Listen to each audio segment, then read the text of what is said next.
Hi అండి, welcome back to my channel. నేనైతే morning 6కి లేచానండి. లేచి బయట గుమ్మాలు తుడిచి ముగ్గు పెట్టాను.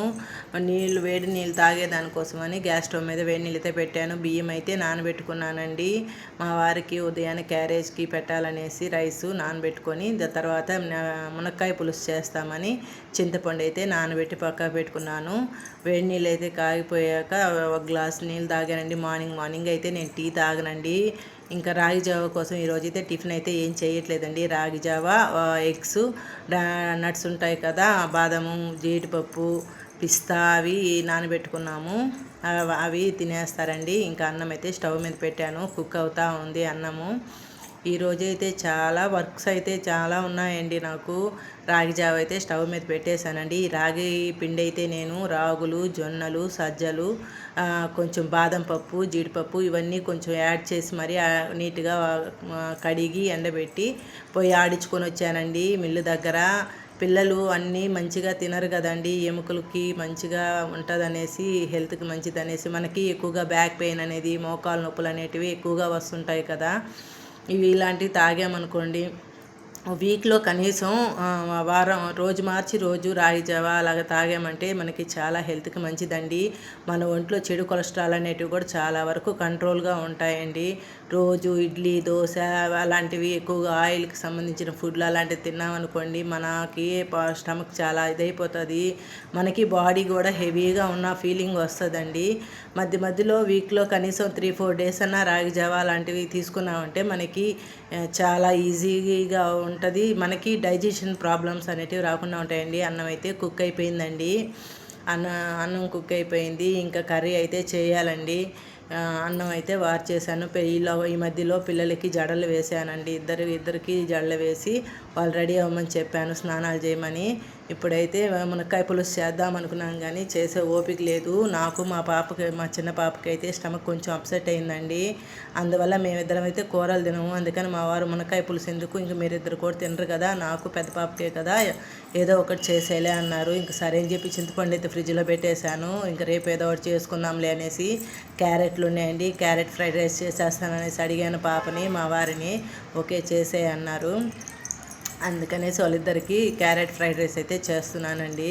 క్యారెట్ ఫ్రైడ్ రైస్ ఏం లేదండి, కొంచెం ఆయిల్ వేసుకొని పోపు దినుసులు వేసుకొని కొంచెం జీడిపప్పు, ఉల్లిపాయ, పచ్చిమిర్చి, వెల్లుల్లి ఇవన్నీ వేగిన తర్వాత క్యారెట్ తురుము పక్కన పెట్టుకుంటాం కదా, క్యారెట్ తురుము వేసుకొని మంచిగా ఉడకనివ్వాలి.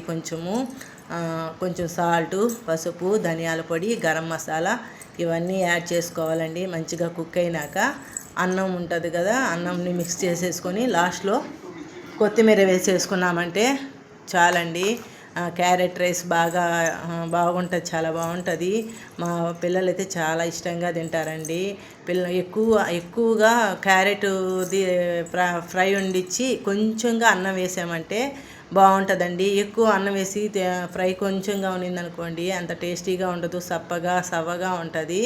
కొంచెం రైస్ వేసుకొని ఎక్కువ కర్రీగా ఉండే విధంగా కానీ కలిపామంటే అంటే చాలా బాగుంటుందండి.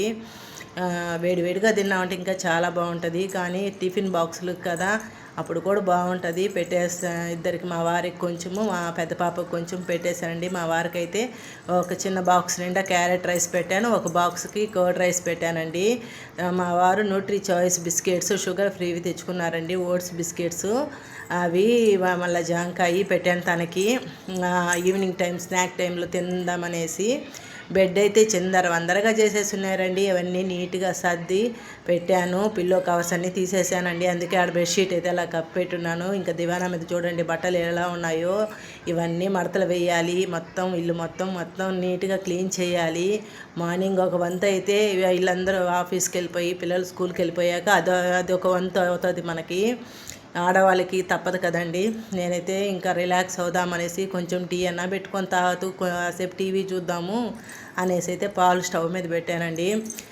కానీ అదృష్టం 1/2 కిలోమీటర్లో ఉంటే దురదృష్టం 1 మినిట్లో వచ్చి చేస్తుంది అనేసి అంటారు కదా. నాకు పెద్దగా సామెతలు రావు, ఏమనుకోకండి. పాలైతే ఇరిగిపోయాయండి, టీ పొడి వేస్ట్ అయిపోయింది. ఇంకా పాలు విరిగిపోయాయి కదా అనేసి నేను ఒక నిమ్మ చెక్క పిండేసి పన్నీర్ అయితే చేసేసాను.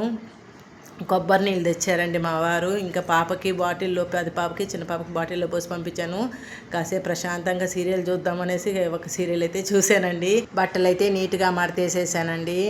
ఇంతాక ఎలా ఉన్నింది, ఇప్పుడు ఎలా ఉందండి దివానా. పన్నీర్ అయితే రెడీ అయిపోయిందండి. పన్నీర్కి అయితే నీట్గా దాంట్లో నిమ్మచెక్క పిండేసుకొని బాగా పులుపు పోయేలాగా నీట్గా వాష్ చేసుకొని ఒక క్లాత్లో పెట్టి గట్టిగా మూత పెట్టి పెట్టేసాం. ఒక రాయో బరువు ఏదైనా బరువు పెట్టేసామంటే చక్కగా పన్నీర్ ప్రిపేర్ అయిపోతుందండి. పన్నీర్ అయితే ప్రిపేర్ అయిపోయింది. ఇంక నేను ఈ గ్యాప్లో స్నానం చేసి పెద్ద పాప క్యారేజ్ పెట్టుకొని రెడీ అయిపోయాను. ఆటో అతను అయితే వచ్చేసాడండి. ఇంకా స్కూల్ దగ్గరికి అయితే వెళ్తున్నాను. వెళ్ళి పెద్ద పాపకి క్యారేజ్ పెట్టేసి చిన్న పాపని తీసుకొని రావాలండి. ఇంకా ఇంటికి వచ్చాకైతే ఇంకా షింకులు గిన్నెలు ఉన్నాయి కడగాలి, బట్టలు ఉన్నాయి మిషన్కి వేయాలి. మళ్ళీ అవి అయిపోయాయంటే మళ్ళీ ఎత్తుకుపోయి ఆరేయాలి. మళ్ళీ వచ్చి కూరగాయలు లేవండి. కూరగాయల కోసం అయితే వెజిటేబుల్ మార్కెట్కి అయితే వెళ్ళాలండి. ఎండ చూడండి ఎలా ఉందో. ఈ ఎండలో కానీ వెళ్ళానంటే ఇంకంతే మాడిపోతాను నేను. ఈ ఎండకైతే వెళ్ళను. ఈవినింగ్ 4కి అలా వెళ్తానండి. గిన్నెలు చూడండి ఎలా ఉన్నాయో. ఈ గిన్నెలన్నీ నీట్గా కడుక్కొని వెళ్ళాలి. మిషన్ అయితే ఆన్ చేశానండి. బట్టలు అయితే అయిపోయాయంటే ఎత్తుకుపోయి ఆరేయాలి. ఇంకా వెజిటేబుల్ కోసం అయితే వెళ్ళాలి. ఇంకా పన్నీర్ ప్రిపేర్ చేశాను కదా, నైట్కి పన్నీర్ కర్రీ చేసి రోటీ చేసేస్తానండి. Okay bye.